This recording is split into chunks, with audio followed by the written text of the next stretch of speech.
Olá, sejam muito bem-vindos, bem-vindas e bem-vindes ao 8º episódio do Mandela Pod, com o tema Cultura Afro-Brasileira. E hoje eu trouxe um convidado pra lá de especial, que daqui a pouco ele vai se apresentar pra gente. Mas antes disso, eu vou fazer a minha audiodescrição. Eu sou uma mulher negra, retinta, com os cabelos de dread longos, um óculos com uma armação de oncinha. Estou usando uma chemise terracota e vinho com estampas geométricas. Estou com 2 braceletes dourados, um lindo anel branco. Ao meu fundo está um tecido preto e do meu lado esquerdo está o convidado Marcelo Reis. Olá, eu sou Marcelo Reis e vou fazer minha audiodescrição. Eu sou um homem preto, estou usando um turbante vermelho com detalhes em azul, uma doma com estampa étnica em azul e detalhes com as cores amarelo, vermelho e cinza. E o meu fundo é vinho. Então, o nosso episódio de hoje é sobre cultura afro-brasileira. Então, nada melhor que trazer um chefe, né, que valoriza a culinária afro-brasileira e africana, Marcelo Reis. Mas eu costumo brincar de Marília Gabriela aqui, eu faço assim com óculos, falo Marcelo por Marcelo. Quem é Marcelo Reis? Marcelo Reis, Marcelo por Marcelo. Marcelo Reis é um grande pesquisador, um detentor e um preservador da cultura negra através da gastronomia. Esse é o Marcelo por Marcelo. Mas tem mais coisa aí que eu vou arrancar. Ele tá fazendo um tímido, mas eu vou arrancar mais coisa aqui. Vamos lá. Assim, da onde que surgiu essa sua paixão pela gastronomia afro-brasileira, sabendo que você é um homem baiano, Sim, certo? Sim. E veio pra cá, pra Campinas, eu queria saber um pouco da sua história e essa sua relação com a culinária. Perfeito. Bom, a minha relação com a culinária, né, começa a minha avó como referência, né? Uma baiana de acarajé, né? Uma cozinheira de mãos cheias, e ela passava toda, eu morava com ela, né? Então ela passava todas essas formas de preparo ali da comida, das referências, né? E eu nasci na cidade de Itabuna, né? Sul da Bahia, a terra do cacau, terra de Jorge Amado, né? Fica próximo de Ilhéus, para onde ele passa a morar, e ali onde tem vários homenagens a ele, sim, né? Através dali das suas obras. Então eu saio da cidade de Itabuna e venho aqui para o estado de São Paulo, especificamente para Campinas, né? Chego aqui porque já tenho alguns parentes morando aqui em Campinas e venho para cá para trabalhar, e aqui eu termino os meus estudos e retorno, mas aí já para a capital da Bahia, vou para Salvador, para até me formar, e ali eu termino, me formo em gastronomia. E a partir daí eu começo meu envolvimento, através da formação em gastronomia, a questão da culinária da diáspora, né? Diaspórica, ali de África para Brasil. E daí começo a pesquisar, começo a sentir falta nos cursos de formação em culinária, no currículo ali de formação, a questão desses pratos de referência preta, né? De referência do povo negro que atravessou ali o transatlântico para chegar aqui em Terra Brasis, né? Escravizados, lógico, naquela época, naquele período escravocrata.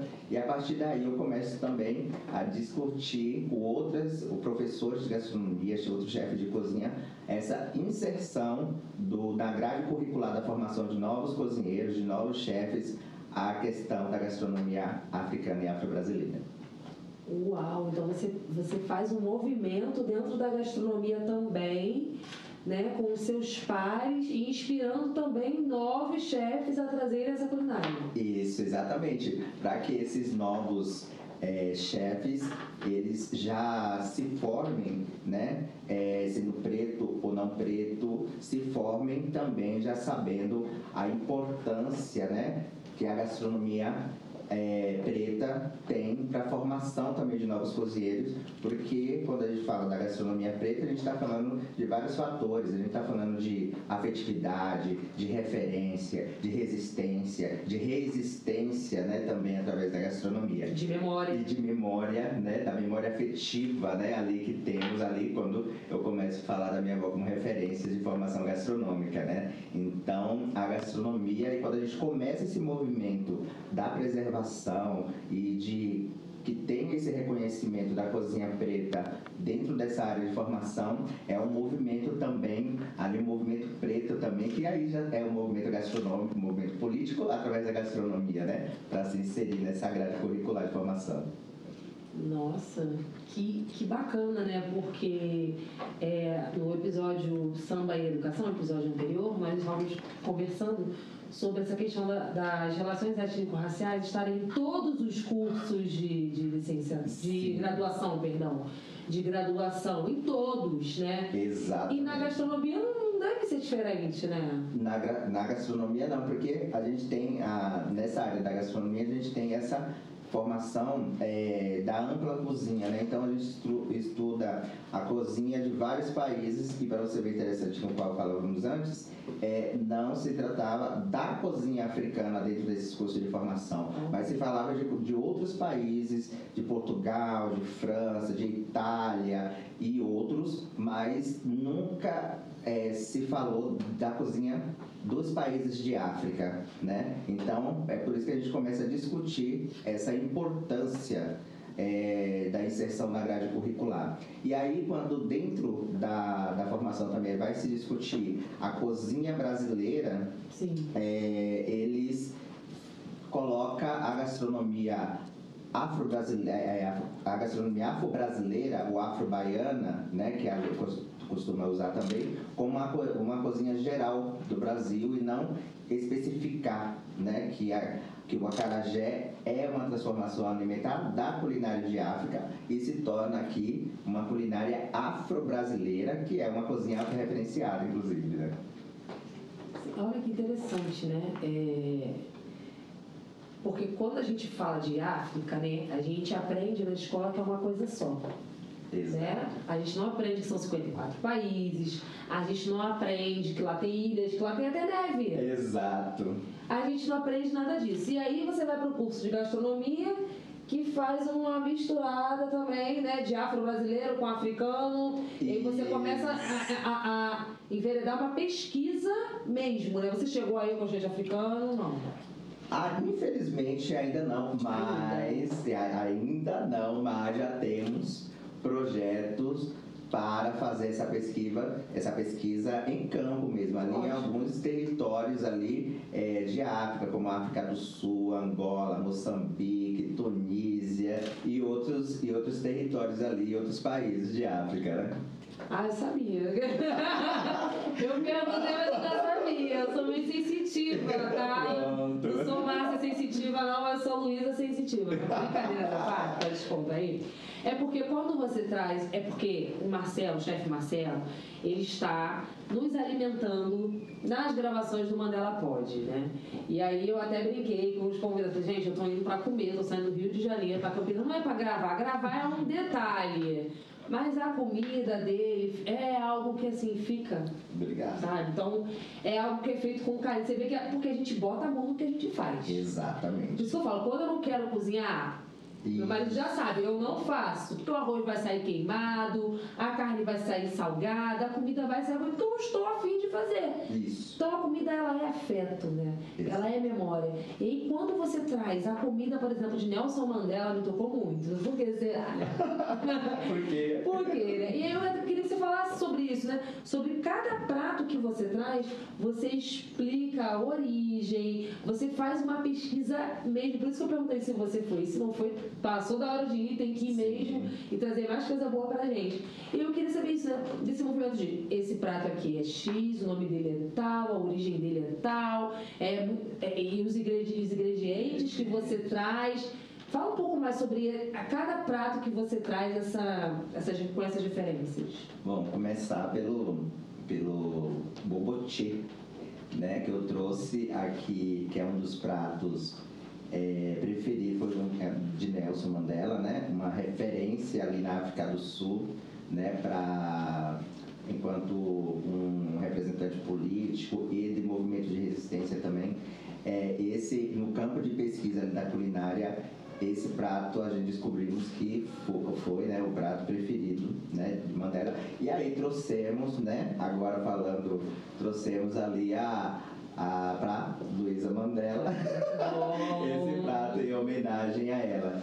E ali, além de pesquisar assim e saber que era o prato de um dos homens mais importantes e influentes, né, ali de África, traz para o nosso cardápio. Então, o boboche da África do Sul, que compõe várias especiarias, uma mistura de proteínas, de frutas secas para tornar aquele prato agridoce. Então, a gente sempre ali nos nossos pratos, a gente procura, pesquiso antes, insiro no cardápio para que quando a pessoa coma, ela também coma, saboreie. É por isso que a gente começa a falar dos saberes, dos sabores, porque ali você saboreia, mas você também aprende um pouco através dos pratos e das referências o que é o ato de comer sabendo aquilo que você consome, né? E alguns outros pratos de África do Sul, o barichau, né? Que foi um prato, inclusive com referências a imigrantes indianos, por isso o uso de bastante especiarias, né? Então é uma comida de rua que pode ser servido num pão, né? Com frango em cubos ou desfiado, servido em pão, ou com um prato no qual foi servido ali com um arroz, uma farofa, né? E uma salada, né? Então esse prato a gente tem assim, a gente tem a questão dos imigrantes indianos ali, né? No país que é Serra Leoa, né? Angola, né?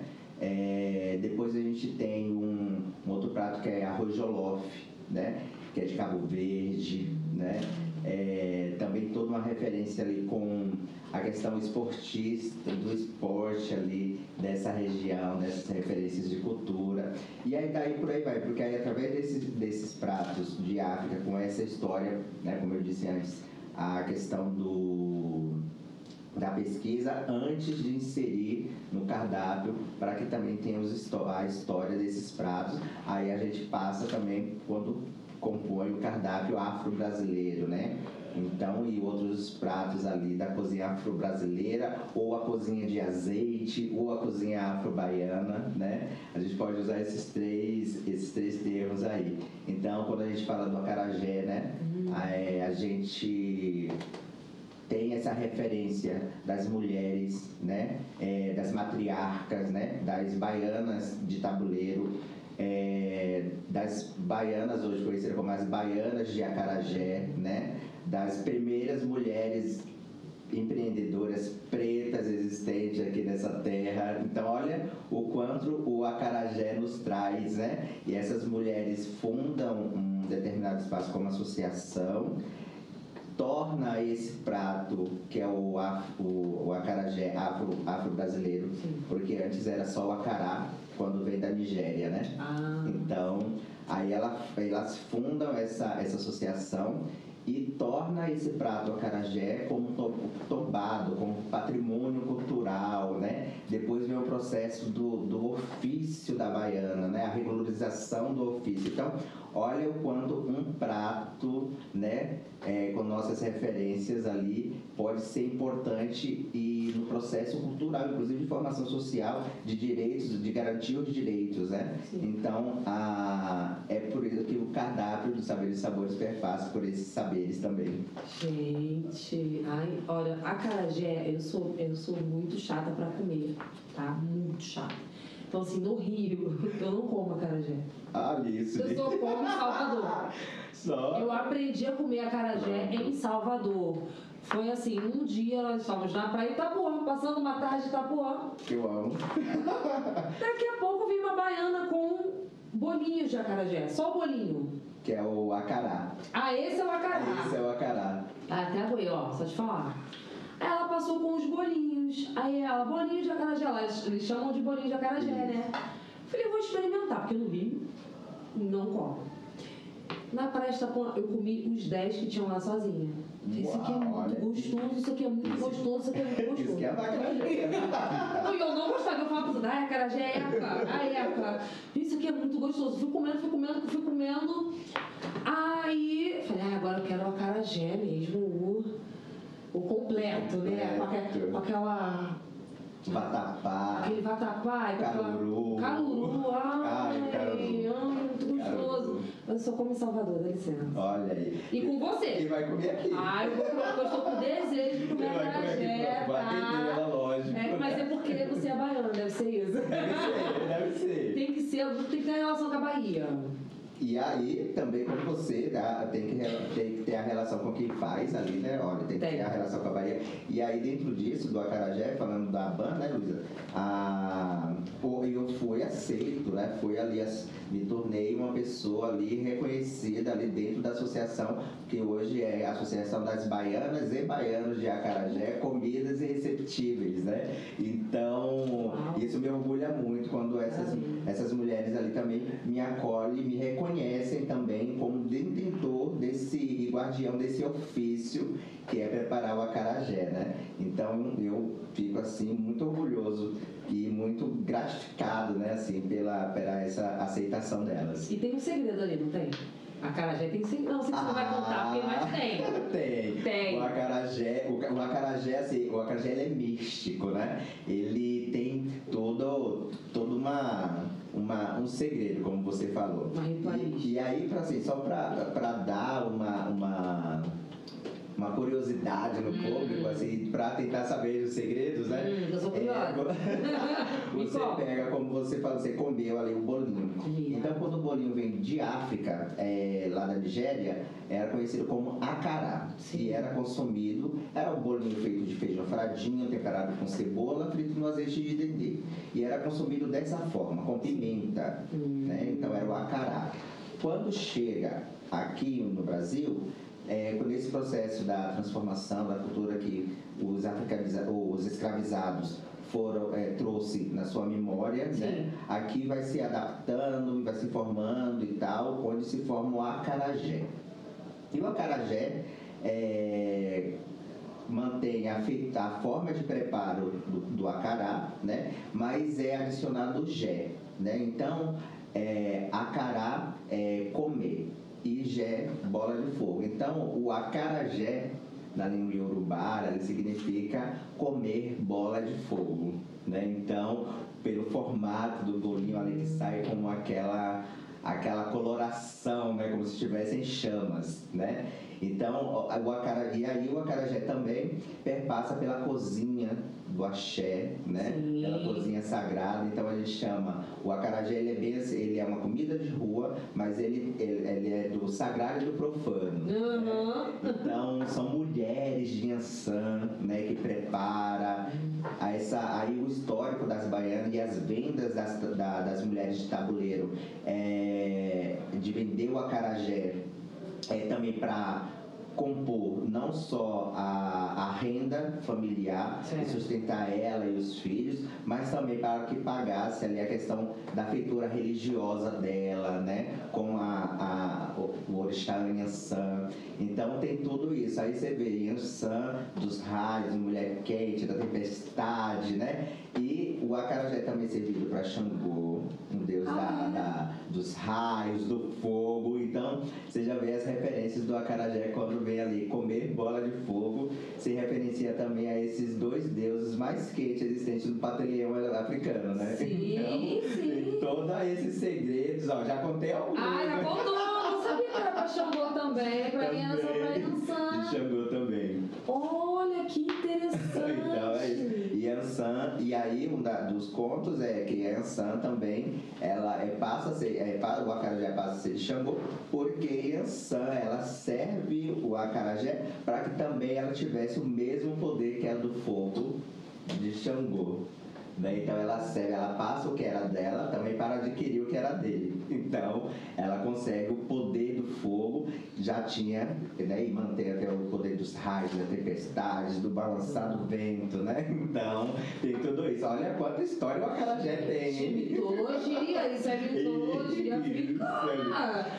Prato, né? Exato. E olha o fio que é desenrolado aí. É isso. E é isso, porque as pessoas comem, não sabem nem que estão comendo muitas vezes. A gente come, a gente nem sabe de onde vem, por que a gente come, né? Eu vi uma série na Netflix que ela fala justamente sobre essas comidas de origem africana. Eu esqueci o nome da série. Mas ela fala do inhame. Sim. Ela fala do que Assistiu?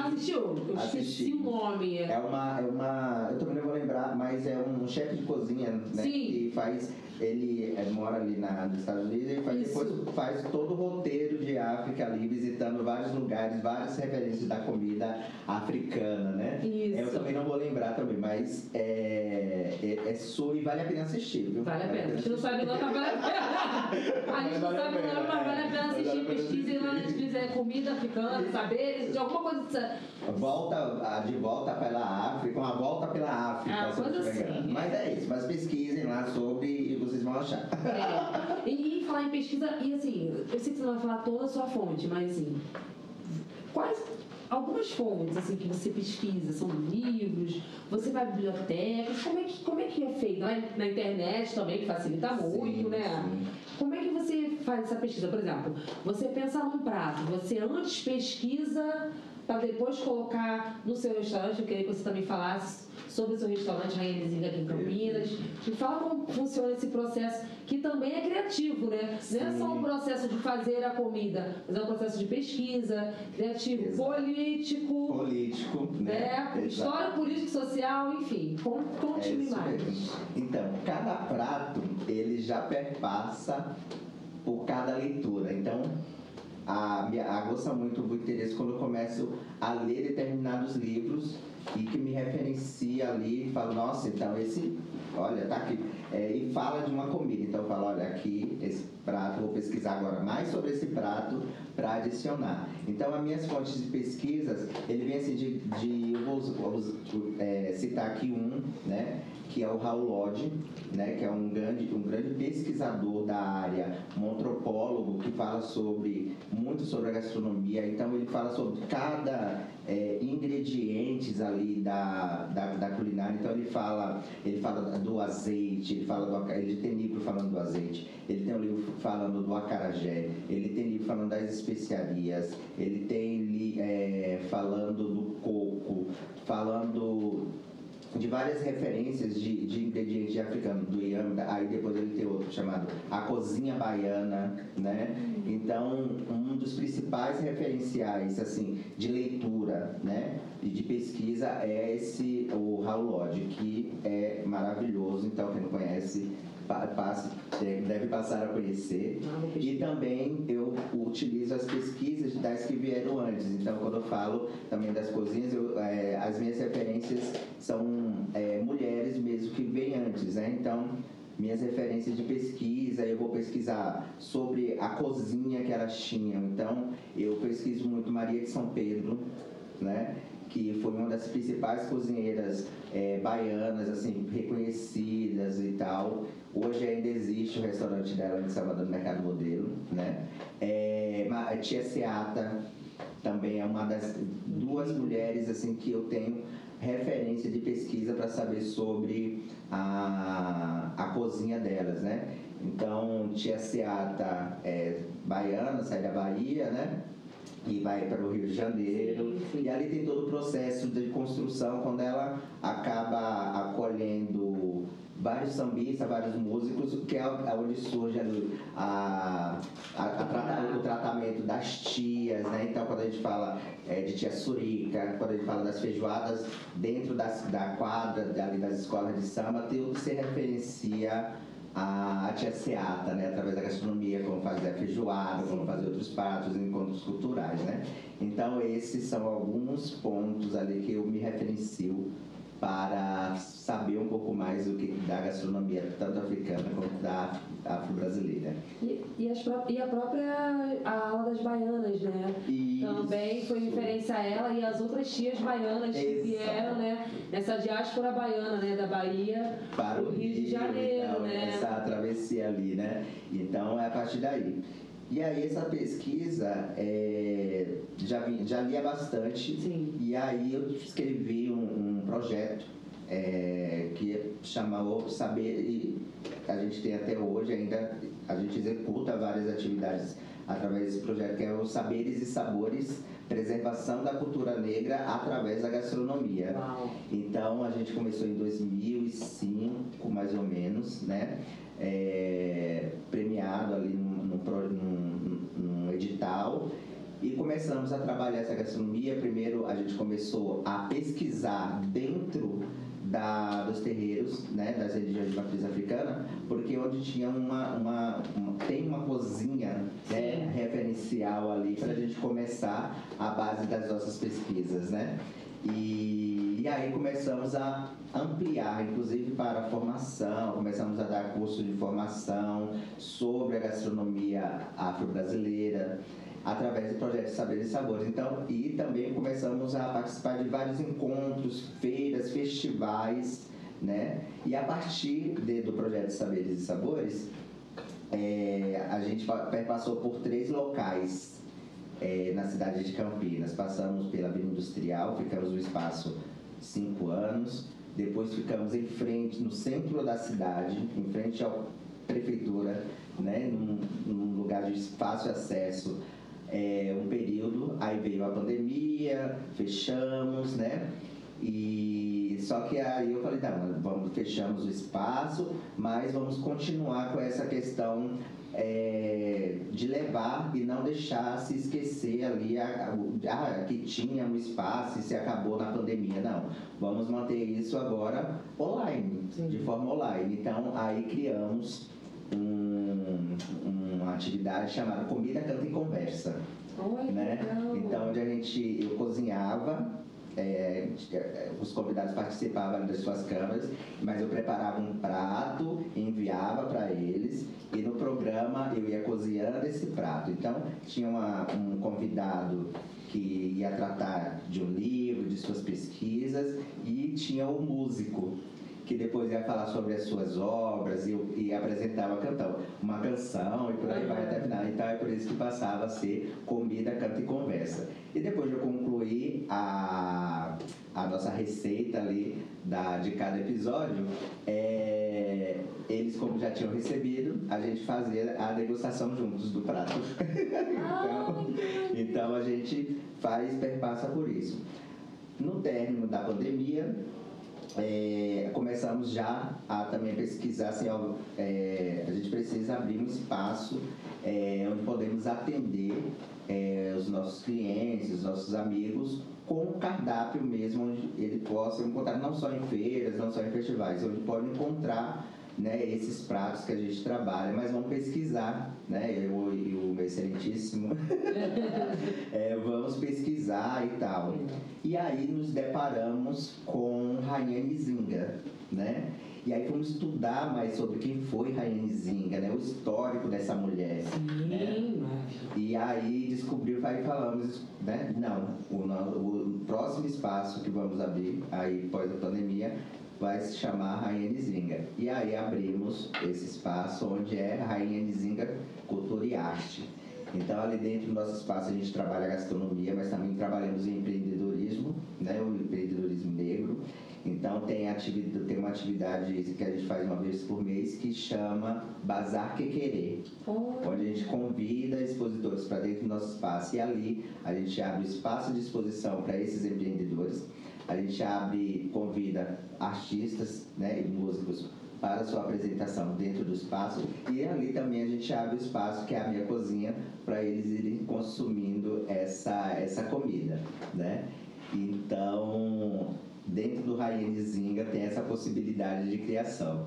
E ali também construímos um espaço onde as pessoas possam visitar E aí criamos a Galeria Rainhas Negras. Gente, eu quero ir lá.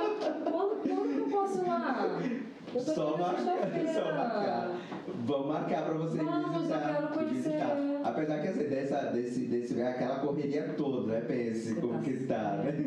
Aí abrimos essa Galeria Rainhas Negras. Gente. O que é? A gente homenageia mulheres negras que já se tornaram ancestral ou que ainda estão aqui produzindo em várias frentes, na educação, no empreendedorismo, na saúde, na música, na política, em todas as frentes.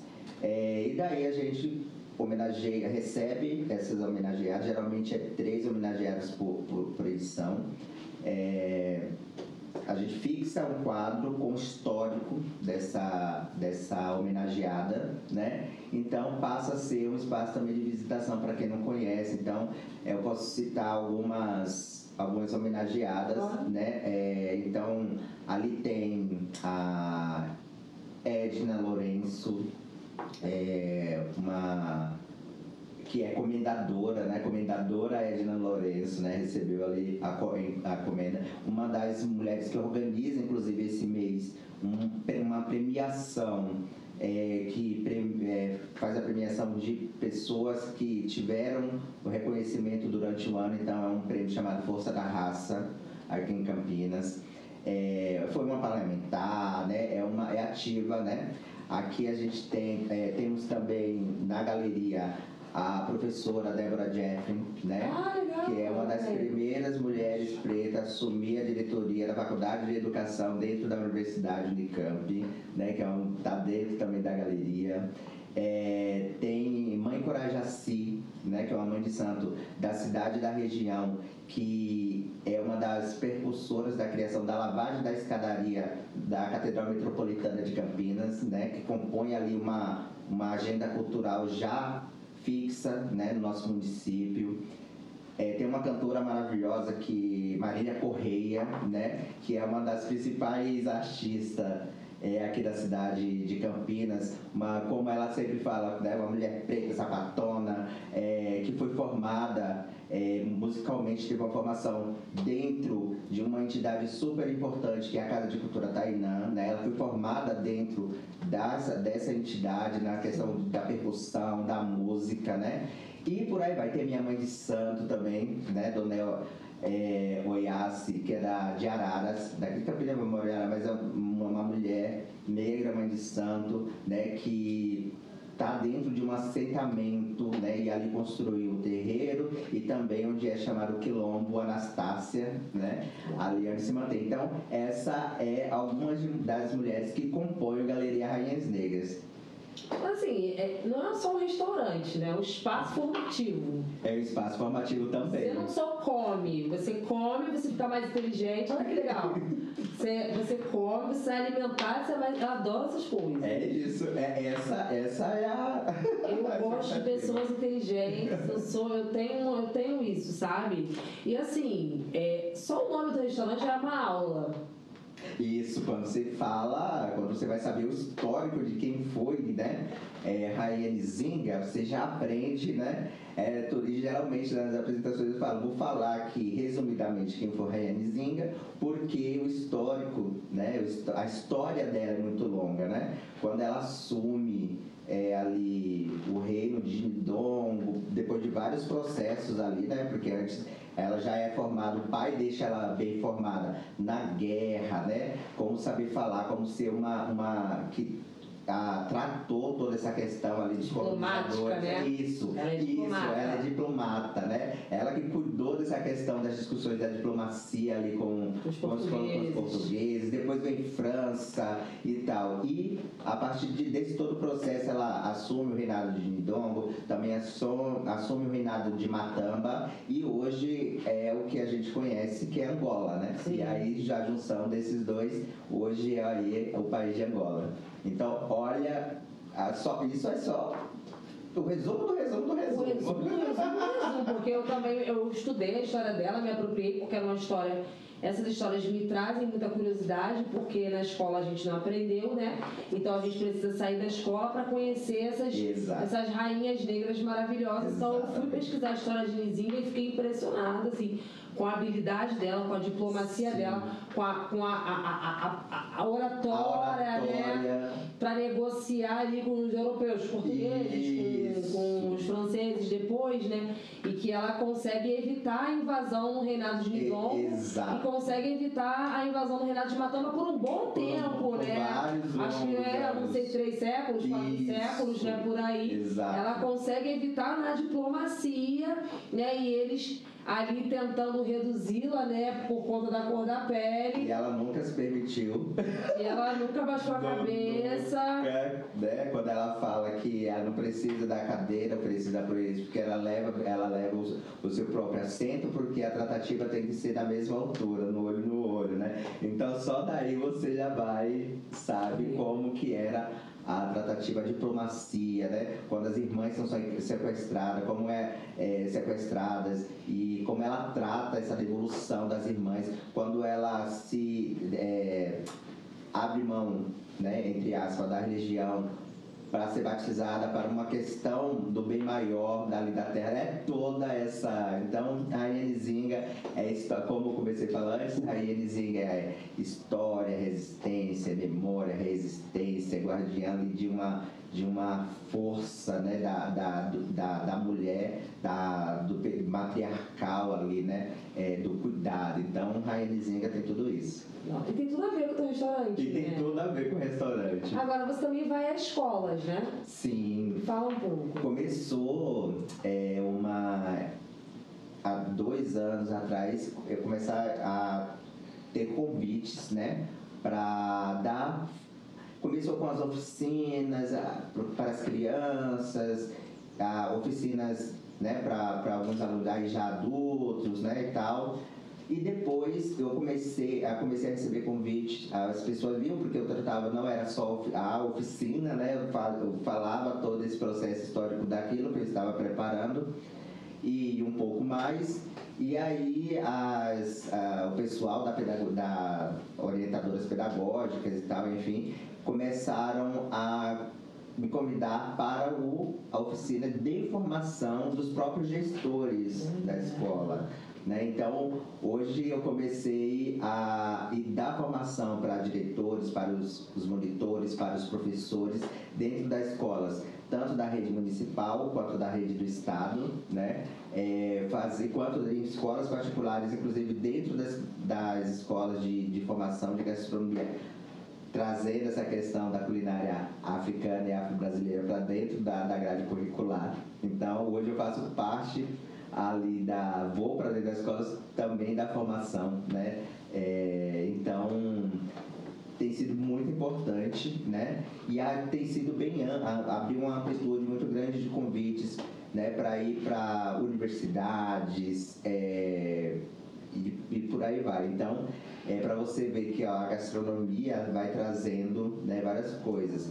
Porque antes a gente não tinha a gastronomia como uma forma, ninguém tratava a gastronomia como uma forma de resistência, não tratava também como uma forma cultural, né, a gastronomia africana. Então eu trago essa discussão assim, não, a comida é através da comida que a gente também resistiu através da comida, né? Quando a gente fala das mulheres de ganho, né, a gente vai falar também da resistência que através do tabuleiro, elas conseguiram comprar as suas alforrias, depois compravam os dos seus, né, dos seus filhos, do seu marido, dos seus irmãos ali que eram escravizados naquele período, mulheres que fizeram riquezas, né, e tudo isso através do tabuleiro. Aí a gente vai falar de Luísa Marim também, quando a gente fala que essas mulheres também ali com seu tabuleiro ajudava na questão política, inclusive da primeira revolta, da primeira resistência dos malês em Salvador, quando a gente fala dos povos alçais, né? E aí dentro do restaurante eu tenho um prato que faz referência, que é o arroz de alçar, né? Que faz referência aos povos alçais de origem muçulmana, né? Que sabiam ler, escrever, na maioria das vezes eram separados de todos e e também assim separado da própria vivência, porque eles sabiam falar várias línguas, sabia ler e escrever, e os seus senhores, né, não permitiam essa vivência. Então, esses povos alçais, né, também eles sofreram bastante, né? E hoje, ainda bem que hoje a gente tem assim, a questão do DNA, né? Para descobrir as nossas origens, porque esse é um dos vários povos assim que foram desmembrados das suas famílias, né? Nunca mais se encontrou seu filho, nunca mais encontrou a sua esposa, né? E por aí vai. Então a gastronomia, ela dá ali uma questão da organização dos resistentes ao período escravocrata, né, do tabuleiro. Então ela vendia comida, mas ali se recebeu várias informações de encontro, a data que seria essa resistência, né? Então a gastronomia, ela é fantástica, fundamental para todo um processo formativo do ser humano, né? Do ser, né? Então é isso. Ela como ela escrevia, né, ela mandava bilhetes, né, ela ensinava outras pessoas ali também. Ela ia trocando bilhetes para ajudar também nas fugas. Para ajudar também nas fugas, recebiam. E aí essas mulheres fazem o que? Cria a Irmandade, né? A Irmandade, que é conhecidíssima ali em Salvador. Tem uma das principais festas, que é a Irmandade Nossa Senhora da Boa Morte. Sim, conhecidíssima. Conhecidíssima, que tem mais de 250 anos de história ali. Então fazia também essa que recebia os negros foragidos ali, né? E enterravam aqueles que eram mortos, assassinados. Então a gente perpassa também por esse período da comida, aí vem de resistência, o secretismo religioso, porque aí a Irmandade é criada também dentro da Igreja Católica. Então até hoje mantém assim todas, né, as senhoras que compõem a Irmandade da Boa Morte. São mães de santos, mas está ali também, faz todo na festa, na igreja, na rua e no terreiro. Né? Então, olha, e é servida, a gastronomia está sempre presente, né? Sempre. Porque passa por essa questão do alimentar, né? Porque se a gente não tem o ato de se alimentar, de comer, se a gente não consome a comida, né? A gente definha, a gente deixa de existir, né? Então eu uso também toda essa resistência pensando em todo o processo, assim, pegando a referência dos povos alçais, saber de onde veio, onde estamos, para onde vamos. Então isso eu lembro muito que é pensar Sankofa também, né? Que é pensar Sankofa. Então a gente tem que olhar para trás para pegar todas as informações daqueles que vieram antes de nós, né? Então é por isso que a minha referência, eu olho sempre a minha memória afetiva da minha avó. Então isso é Sankofa. E eu nunca vou esquecer que eu vim da Bahia, que eu estou aqui em Campinas, mas eu quero ir para a África, por exemplo. Sankofa, né? Então é isso. E os povos alçais, eles tinham essa questão de saber de onde veio, porque eles traziam o seu nome, né, o seu Alcorão, a sua reza, dentro de um colazinho que a gente chamava de patuá. Então, assim, eles tiravam, aqui eram batizados, não, com outro nome, mas eles traziam o nome deles da terra de origem. E ali, em algum momento, eles rezavam o Alcorão, repetia seu nome 7 vezes, para que eles não esquecessem o seu nome dado ali na sua terra de onde foram arrancados, né? Então, e daí se descobre que eles sabiam ler, que sabiam escrever, e é retirado, e por um bom tempo foi esquecida a questão, mas hoje a gente usa, tem a música que fala, né, quem carrega patuá e por aí vai. Então, olha quanta história, através da pesquisa da gastronomia, a gente consegue descobrindo, né? Gente, passada, quanta história, né? Sim, passada, mas no bom sentido, não surpresa, né? Passada de como a gente... E é legal de você estar na escola, né? Sim. E na educação, assim, passada de como a gente não teve acesso a esse conhecimento antes. Exato. Né? Passada de entender quanta coisa a gente perdeu. Isso. E agora a gente meio que corre atrás dessa ausência, dessa lacuna que a educação nos deixou e que a gente está resgatando e trazendo para as novas gerações. E quando você traz, que você está formando, né, assim, fazendo formação para diretores, gestores, isso é excelente. Eu fico com o coração quentinho, que aqui em Campinas algumas coisas estão caminhando. Isso é uma honra para mim, assim. E é uma honra e é emocionante, né? Quando eu me vejo também nesse espaço de referência também, né? Porque aí eu passo a ser uma referência que trata desse assunto. Aqui em Campinas, como está uma questão da educação, do ano da educação antirracista, né? Então aí também eu venho perpassando dentro das minhas agendas aí, falando sobre essa questão através da gastronomia, sim, lógico. Claro. E então, assim, e estar onde eu estou pensando aquilo, né? Que foi tirado, né? A nossa identidade, as nossas referências, e tentam fazer o apagamento até hoje, mas ainda bem que hoje a gente aprendeu, está aprendendo e está resistindo, inclusive, vir mais forte, né? Com certeza, né? Porque esse resgate, por exemplo, até da gente andar colorido, por exemplo, isso. Como você anda, como eu ando, né? É algo que há um tempo atrás eu não andava como eu ando hoje. Sempre gostei de cores, mas eu tinha receios de, poxa, será que vai ficar demais? Será que não vai ficar? Exato. E depois eu falei assim, cara, isso aqui é minha origem, é minha cultura, né? Eu sou uma mulher preta de origem africana, e com gente africana é colorida. Eu não sei exatamente de qual país eu vim, de qual lugar exatamente, por conta desse apagamento. Isso. Então a gente fica catando ali, ou tendo que fazer um genera, para poder saber exatamente parte de pai, da onde, parte de mãe, da onde, né? Para fazer esse cruzamento, porque a nossa árvore genealógica vai até aí o bisavô, passou dali, a gente realmente não sabe. Então a gente vai trazendo aí as referências que a gente vai aprendendo ao longo da vida e entendendo que, cara, vamos usar cor se a gente achar que é bonito, que tem a ver com a gente, vamos usar sim. Porque vermelho é pra você. Quantas vezes eu já ouvi, que vermelho não fica bom em quem é negro, porque batom vermelho não fica bom, porque é muita cor, porque é muito isso. Gente, mas eu sou muito, né? Nós somos muito. Nós somos muito. Então, vocês que não aguentam carregar o muito que a gente tem. Então, não vai, porque o apagamento já foi feito, mas assim, faz o apagamento para se apropriar daquilo também, né?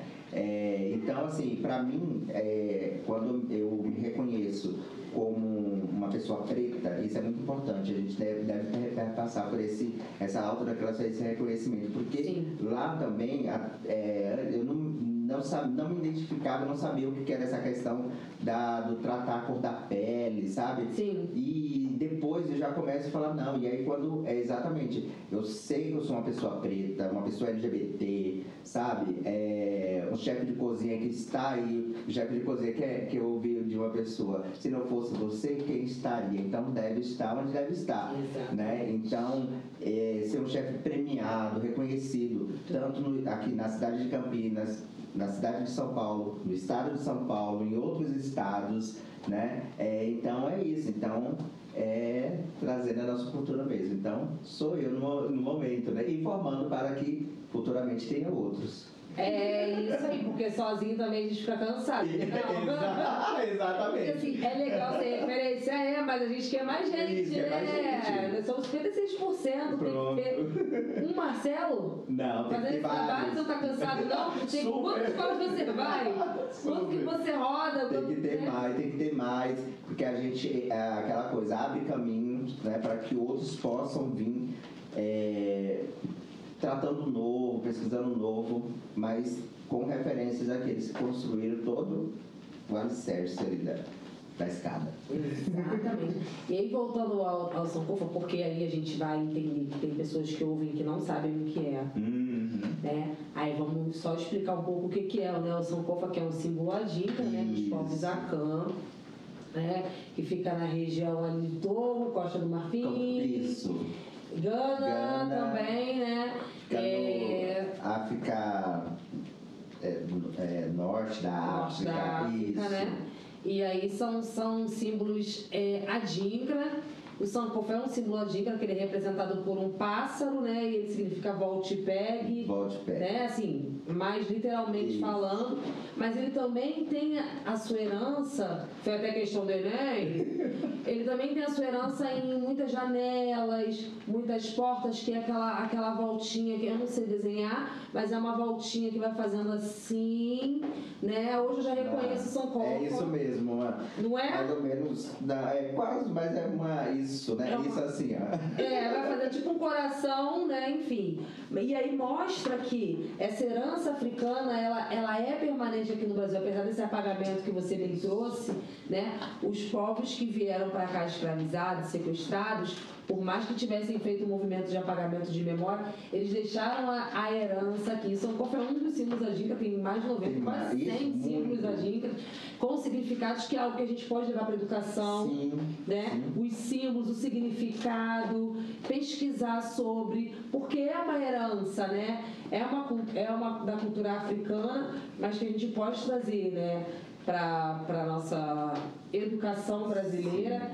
Desculpa que a gente ainda a duras penas fala sobre a aplicação da 10.639, que vai fazer 21 anos, né? Na verdade, já fez 21 anos, que era de 2003, de janeiro de 2003. Né, eu, Marcelo, a gente não pode ser sozinho. Então, porque ele é chefe de cozinha, ele está na educação, mas ele está falando da lei 10.639, ele é a 10.639. Mas não pode ser só ele, os educadores têm que se comprometer. Exato. A aplicar também ali, porque eu vou, faço a formação e vou embora e saio. Os professores têm que adquirir a aplicação, porque eles estão ali diariamente educando, né, a criança, o adolescente ou o adulto, né? Então, eles estão no dia a dia da educação e precisa pegar e aplicar de forma mais efetiva, né, mais clara. Então, precisamos fazer isso. Precisamos, né? Porque ontem, não falo porque foi tá gravado, enfim, mas houve a questão do Enem esse ano, né? Falando sobre a herança africana, né? As contribuições, enfim.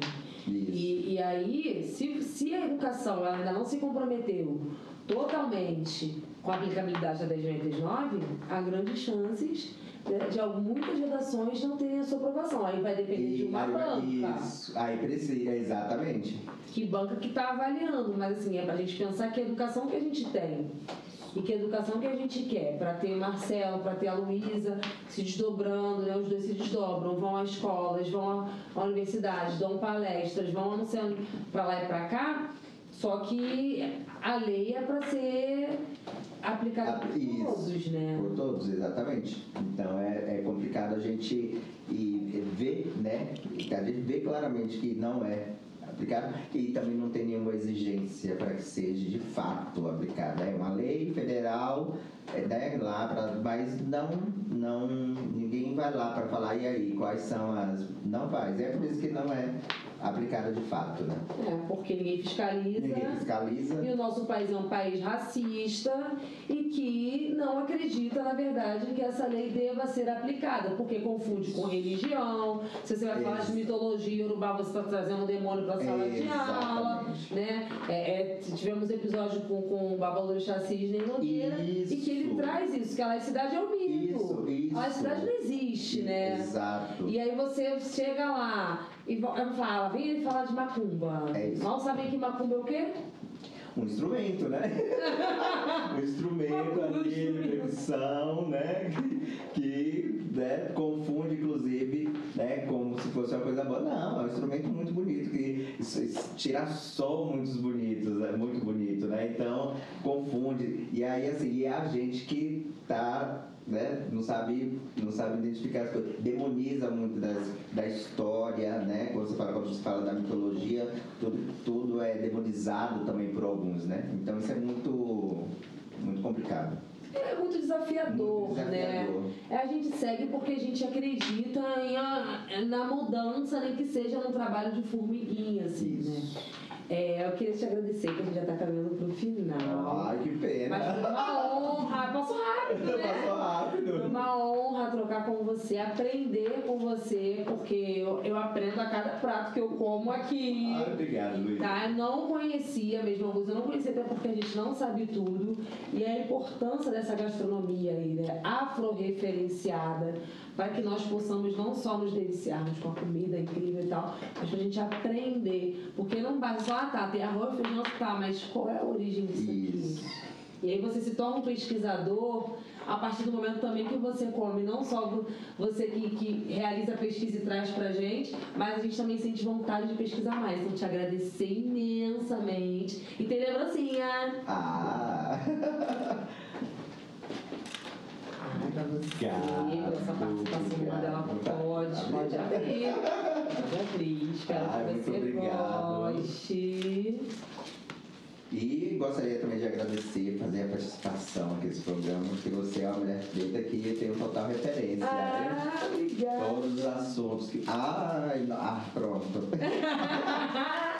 Nossa, nem gosto de né? Não, é o chazinho. E olha, aqui uma. E lógico, eu já vi aqui que é uma pessoa que eu amo de paixão. Então. Maravilhosa, né? Esteve aqui com a gente, ali. Ai, gente. Já vou até. Olha, coisa mais linda. Lindo, né? Obrigado, gostaria aí de agradecer pelo presente, pela lembrança. E a que é babado, né, Luiz? Anel é dela também, da balança, não. Isso. Então, Luísa, obrigado, né, assim, por ter convidado, por eu poder estar nesse espaço também falando aí sobre a gastronomia, sobre as referências pretas, através de cada prato, de cada ingrediente e de cada momento do que é fazer, servir e ver as pessoas degustando. Obrigado. Muito bom, Marcelo, obrigada. Obrigado. E assim terminamos o 8º episódio do Mandela Pode. Dá tchau pra lá, ó. Tchau, Obrigado, tchau, obrigada. Obrigado, tchau, tchau.